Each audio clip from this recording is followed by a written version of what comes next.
పని చేయట్లేదు, నాకు మైండ్ ఏం పని చేయట్లేదు, పని చేయట్లేదు. లాగు కాదు, బుర్రపాడు, నాకు అసలుకి ఏం పని చేయట్లేదు మైండ్.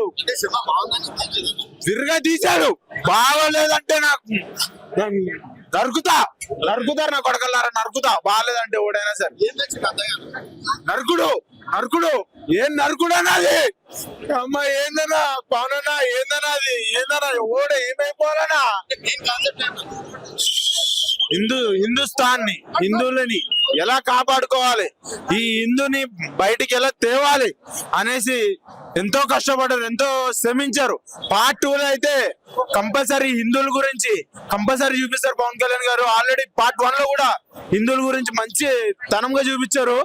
పార్ట్ 2 లో కూడా అంతే తనంగా చూపిస్తారు. అది ఇంకా విరగదీస్తారు. హిందువులను పక్క నెంబర్ 1 లో ఉండాలి ఇండియాలో అనేసి బాగా పవన్ కళ్యాణ్ గారు చాలా కృషి చేస్తున్నారు. లాగ్ అంటే నా కొడకల్లారా లాగలేదు, ట్రోలింగ్ చేసే నా కొడుకుల్ని ఏం చేయాలి తెలుసా, కత్తి నూరి నాకు ఏడుకంటే తలకాయ లేచిపోతాయి. తలకాయ పని చేయట్లేదు, నాకు మైండ్ ఏం పని చేయట్లేదు, పని చేయట్లేదు. లాగు కాదు, బుర్రపాడు, నాకు అసలుకి ఏం పని చేయట్లేదు మైండ్. తిరగా తీశాడు, బాగోలేదంటే నాకు నరుకుతారు నా కొడకల్లారా, నరుకుతా. బాగాలేదంటే ఓడైనా సరే నరుకుడు ఏం నరుకుడు అన్నది. అమ్మ ఏందన్నా పవన్ అన్నా, ఏందన్నా అది, ఏందన్నా ఓడ ఏమైపోవాలన్నా.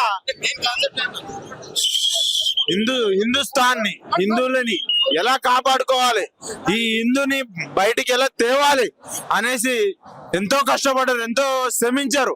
పార్ట్ 2 లో అయితే కంపల్సరీ హిందువుల గురించి కంపల్సరీ చూపిస్తారు పవన్ కళ్యాణ్ గారు. ఆల్రెడీ పార్ట్ 1 లో కూడా హిందువుల గురించి మంచి తనంగా చూపించారు.